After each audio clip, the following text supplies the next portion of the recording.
Good morning, student. Today we are going to start English subject, page number 3, lesson number 1. Rita's nest. Nest means घोंसला. Rita का घोंसला. Warm up. Name some birds that you know. कुछ पक्षियों के नाम बताने हैं जिसे आप जानते हैं, जैसे pigeon, crow, sparrow, parrot. Rita's bedroom was upstairs. A big tree grew outside her window. One branch of the tree almost touched her window. Rita का जो बेडरूम था वह सीढ़ियों के ऊपर था। उसकी विंडो के बाहर एक बड़ा सा पेड़ उगा हुआ था। उस बड़े से पेड़ की एक ब्रांच मीन्स एक टहनी किससे जुड़ी हुई थी? टच थी विंडो से। One day Rita saw a sparrow making a nest in the tree. एक दिन रीटा ने देखा कि जो चिड़िया है वो उस ट्री पर क्या बना रही है? एक घोंसला बना रही है। The sparrow used bits of twigs to make the nest. Sparrow ने नेस्ट बनाने के लिए जो पेड़ की जो टहनी होती है उसके छोटे छोटे जो टुकड़े होते हैं उसका यूज किया और उसे जोड़े रखने के लिए, उस नेस्ट को जोड़े रखने के लिए उसने मिट्टी का यूज किया। It put grass in the nest to make it soft. उसने नेस्ट में क्या रखा? ग्रॉस रखी ताकि वो अंदर से कैसी हो जाए? सॉफ्ट हो जाए। Soon the little nest was done. जल्द ही छोटा सा घोंसला तैयार हो गया। The nest is very pretty. जो घोंसला था वो बहुत ही सुंदर था। It looks like a little brown cup sitting my tree. Thought Rita. Rita ने सोचा कि वो कैसा लग रहा था? एक छोटा ब्राउन लिटिल कप जो मेरे पेड़ पर बैठा हुआ है, ऐसा लग रहा था। The sparrow laid 5 eggs in the nest. Sparrow ने 5 अंडे दिए घोंसले में। Day after day, she sat on her eggs to keep them warm. दिन प्रतिदिन जो चिड़िया थी वह अपने अंडे पर बैठ जाती ताकि वह गरम रहे।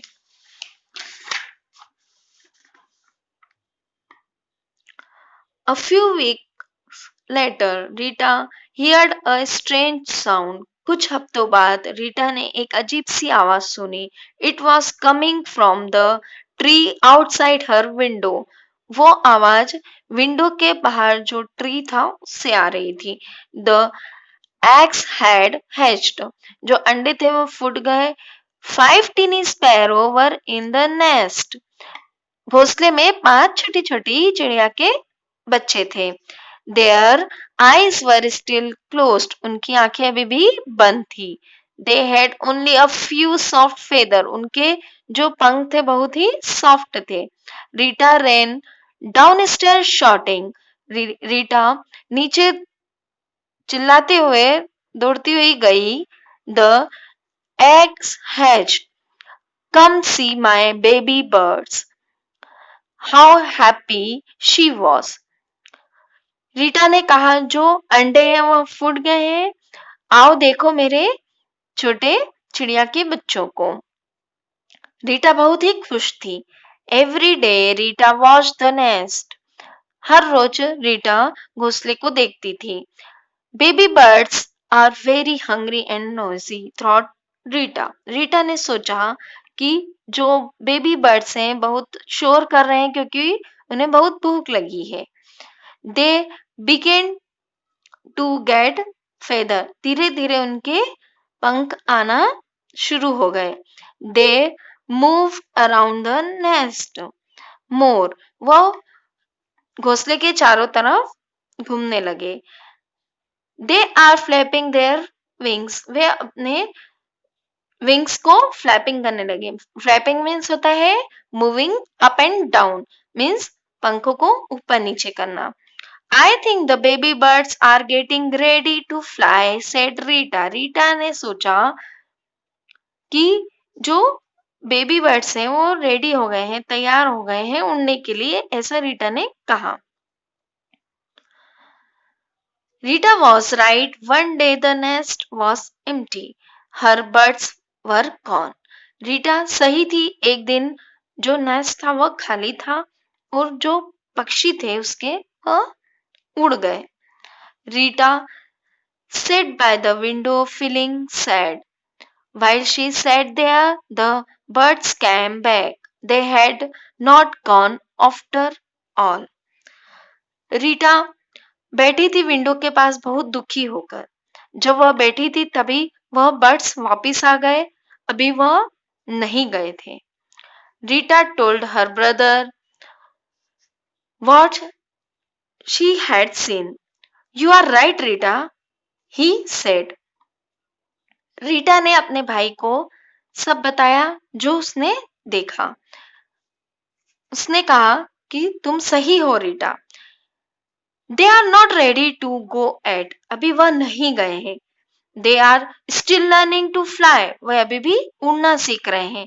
But soon they will fly away and not come back, लेकिन वह जल्द ही दूर उड़ जाएंगे और वापस नहीं आएंगे।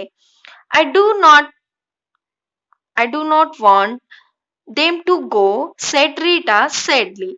रीटा ने कहा दुखी होके कि मैं नहीं चाहती कि वे जाएं।